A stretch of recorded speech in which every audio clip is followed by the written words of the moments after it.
Ang snowplow driver na si Nels Coxman at ang kanyang asawang si Grace ay namumuhay ng tahimik sa bayan ng Kehoe, Colorado. Madalas na binibisita ang mag-asawa ng kanilang anak na si Carl na nagtatrabaho sa Kehoe Airport. Nanalo si Nels ng Citizen of the Year Award mula sa komunidad, ngunit hindi naging maganda ang gabi para sa kanya dahil ang kanyang anak, kasama ang kanyang kaibigan na si Dante ay dinukot ng drug cartel mula sa airport. Sa kanilang paglalakbay, tinurukan siya ng mga kidnapper ng drug overdose na nagresulta sa kanyang pagkamatay, habang si Dante naman ay nagawang makatakas mula sa van. Samantala sa Denver, isang drug cartel leader na nagngangalang Viking ay hinihimok ang kanyang anak na si Ryan na maging marahas sa paaralan upang makapaghiganti sa mga bully, ngunit tumanggi siyang gawin ito dahil ayaw niya sa karahasan. Ipinaalam kina Nels at Grace ang tungkol sa pagkamatay ni Carl at ipinatawag sila upang kilalanin ang bangkay. Binanggit ng doktor na drug overdose ang naging dahilan ng kanyang pagkamatay, ngunit hindi sa kanya naniniwala si Nels dahil alam niyang si Carl ay hindi kailanman gumamit ng droga. Nalungkot si Grace nang makita ang sinapit ng kanyang anak at nakipagtalo kay Nels dahil sa kawalan niya ng emosyon.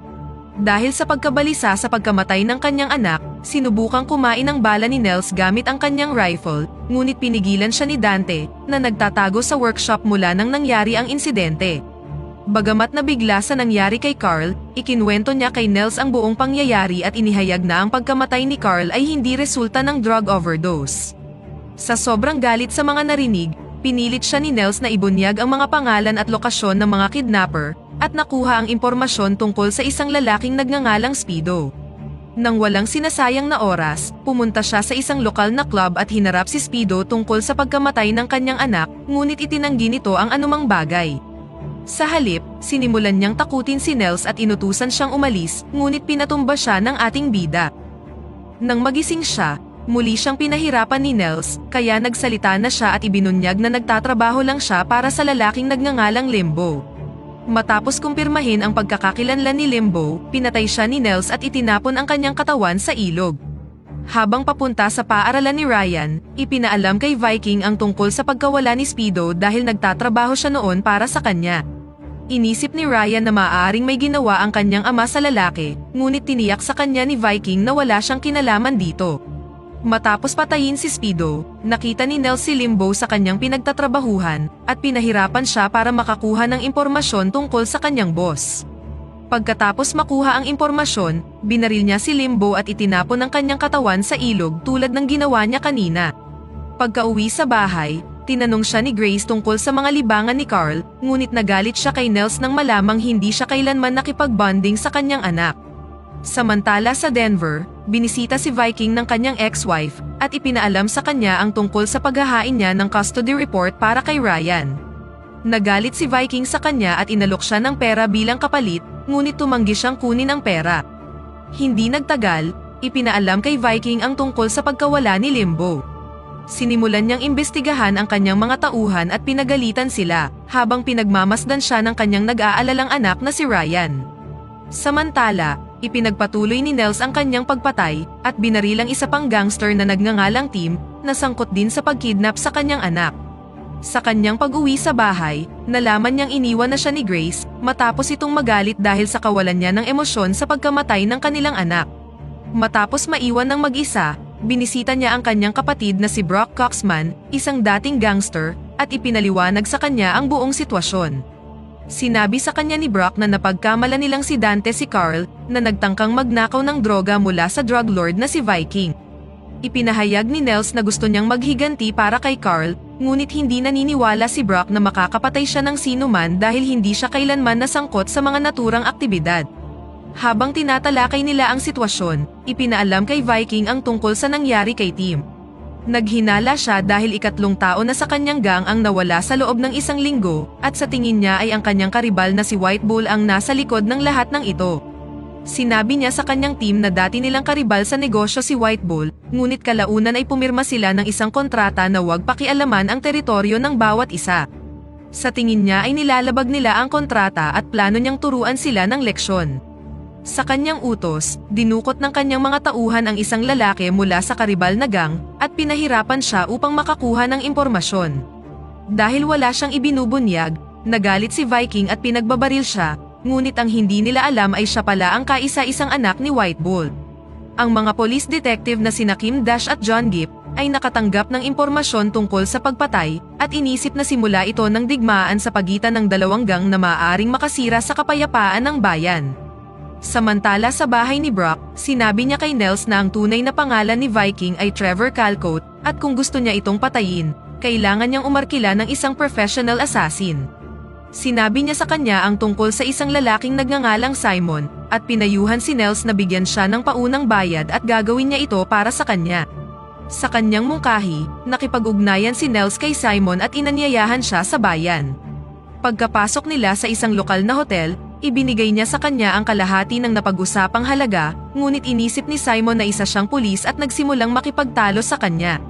Gayunpaman, nagawa niyang makumbinsi ang assassin sa pamamagitan ng pagpapatunay ng kanyang pagkakakilanlan. Nakuha ni Simon ang pera mula kay Nels, ngunit pagkatapos ay pumunta siya sa bahay ni Viking at humingi ng parehong halaga upang ibenta ang impormasyon na merong gustong magpapatay sa kanya. Inilipat nila ang kinakailangang pera sa kanyang account at ibinunyag ni Simon na gusto siyang patayin ni Coxman. Inisip ni Viking na ito ay si Brock Coxman dahil dati siyang nagtatrabaho sa kanyang ama at maaaring meron silang hindi pagkakaintindihan noon. Sa sandaling makuha niya ang impormasyon mula kay Simon, pinagsabihan ni Viking si Simon dahil sa hindi niya paggalang sa kasunduan nila ni Coxman at binaril siya dahil sa kanyang hindi wastong pag-uugali. Habang itinatapon ng kanyang mga tauhan ang bangkay, sinubukan ni Nels na maghanap pa ng karagdagang impormasyon tungkol kay Viking. Samantala, pumunta si Viking sa bahay ni Brock at inutusan siyang sumakay. Habang nasa sasakyan, nagtanong siya tungkol sa likod ng pagpatay sa kanyang mga tauhan at nagbantang papatayin siya. Dahil malapit na naman siyang mamatay sa cancer, nagpa siya si Brock na iligtas ang kanyang kapatid sa pamamagitan ng pag-ako ng sisi at sinabing gusto niyang maghiganti kay Viking dahil ninakaw ng kanyang ama ang kanyang mga babae noon. Pagkatapos siyang mapakinggan, pinuri ni Viking ang kanyang katapangan, ngunit pinatay din niya si Brock dahil isa siyang banta. Samantala, ang karibal na lider ng gang na si White Bull ay nagdadalamhati sa pagkamatay ng kanyang anak. Pinaalam niya sa kanyang gang ang tungkol sa lumang deal sa ama ni Viking, ngunit ibinunyag na tapos na ito dahil pinatay nila ang kanyang anak. Plano niyang maghiganti kay Viking sa pamamagitan ng pagpatay din sa kanyang anak na lalaki. Matapos malaman na nabigo si Simon sa pagpatay sa leader ng cartel, nag-espiya si Nels sa bahay ni Viking, kung saan nakita niya ito nakasama ang kanyang anak at nalaman ang tungkol sa kanyang prep school. Matapos patayin si Brock, at nang malamang wala namang kinalaman si White Bull sa mga pagpatay sa kanyang mga tauhan, nagpa siya si Viking na muling bumuo ng kontrata sa pagitan nila. Upang gawin ito, binaril niya ang kanyang sariling tauhan na si Dexter, at inutusan ang kanyang koponan na ipadala ang kanyang ulo bilang regalo para kay White Bull. Gayunpaman, iniutos na ni White Bull na dukutin si Ryan sa kanyang paaralan, ngunit sinabihan silang maghintay dahil nakatanggap siya ng mensahe mula kay Viking. Iniharap ng messenger ni Viking ang ulo ni Dexter, at sinabi sa kanya na siya ang pumatay sa kanyang anak, at pinarusahan nila siya dahil gusto nilang panatilihin ang kanilang lumang kontrata. Pinasalamatan siya ni White Bull para sa regalo ngunit binaril din siya nito, at iginiit na ang anak lamang ni Viking ang gusto niya. Samantala, natanggap ni Kim ang impormasyon tungkol sa pagkamatay ni Carl dahil sa drug overdose, at dati niyang katrabaho si Dante sa Kehoe Airport. Bumisita siya kay Nels at ibinahagi ang kanyang pag-aalala, dahil sa tingin niya ay hindi namatay sa drug overdose ang kanyang anak. Humingi siya ng tulong kay Nels upang malaman ang katotohanan, ngunit tumanggi ito at sinabing wala siyang magagawa para sa kanya ngayon dahil wala na ang kanyang anak. Sa sumunod na eksena, dumating si Nels sa paaralan ni Ryan, at sinabi sa kanyang ipinadala siya ng kanyang ama upang sunduin siya. Si Ryan, na hindi pa siya nakikita noon, ay nag-aalangan na sumama sa kanya, ngunit sa huli ay nakumbinsi din siya ni Nels. Nakita siya ng mga tauhan ni White Bull sa labas ng paaralan, at sinimulan siyang habulin, ngunit ligtas niyang naiuwi si Ryan sa kanyang bahay. Natanggap ni Viking ang impormasyon tungkol sa pagkawala ng kanyang anak, at bago pa siya makagawa ng anumang bagay upang mahanap siya, muling nagpakita ang kanyang asawa at nagsimulang makipagtalo sa kanya dahil sa pagkuha niya kay Ryan nang walang pahintulot. Ipinaalam niya sa kanya ang tungkol sa pagdukot kay Ryan, ngunit tiniyak niya sa kanya na merong tatawag para humingi ng ransom at mapapalaya niya ang kanilang anak. Sa kabilang banda, dumating si White Bull at ang kanyang team sa isang ski resort sa Kehoe upang bantayan si Viking at ang kanyang gang. Samantala, nakarating na si Nels sa kanyang bahay kasama si Ryan at naghanda ng tanghalian para sa kanya.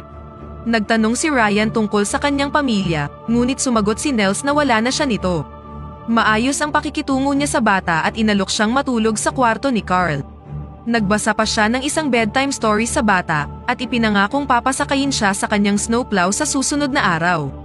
Habang naghihintay para sa kanilang susunod na misyon, ang mga miyembro ng gang ay nag-e-enjoy sa kanilang oras sa resort, ngunit namimiss ni White Bull ang kanyang anak at tiniyak na gagawin niya ang lahat para makapaghiganti.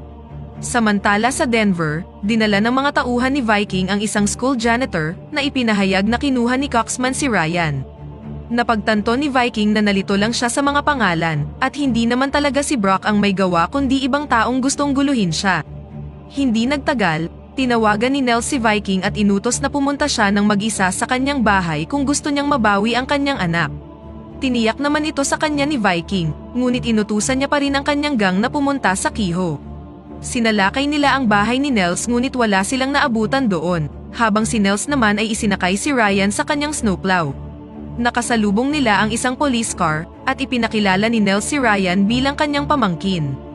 Habang nag-uusap, sinabi sa kanya ni Gip na nakakita siya ng maraming sasakyan sa kanyang bahay at na-realize ni Nels na dumating na ang grupo ni Viking. Habang hinahalughog ang bahay ni Nels, nakita nila ang pangalan ng isang kumpanya mula sa mga larawan at nagpasya silang pumunta doon upang hanapin si Ryan. Habang papalabas si Viking at ang kanyang mga tauhan, ang isa sa kanyang mga tauhan ay nag-leak ng impormasyon at sinabi kay White Bull ang tungkol sa kanila. Inasinta ni Nels ang kanilang mga sasakyan at sinubukang barilin si Viking, ngunit nagambala siya ni Ryan. Mabilis niya itong pinapasok sa loob ng bodega at inutusan siyang manatili hanggang sa makabalik siya doon. Muli niyang sinubukang barilin si Viking, ngunit hindi na siya nagkaroon ng pagkakataon nang mahuli siya ng isa sa kanyang mga tauhan at dinala siya kay Viking. Tinanong siya ni Viking tungkol kay Ryan, ngunit bago pa siya makapagsabi ng anuman, dumating ang gang ni White Bull at nagsimulang magpaputok sa kanila. Nabuo ang isang laban sa pagitan ng magkaribal na grupo at napatay ang halos lahat mula sa magkabilang panig. Sinubukang tumakas ni Viking, ngunit ikinulong siya ni Nels sa kanyang sasakyan at pagkatapos ay binaril siya ni White Bull. Nang papaalis na si Nels sa lugar para bumalik sa kanyang trabaho, sumakay si White Bull at sumama sa kanya.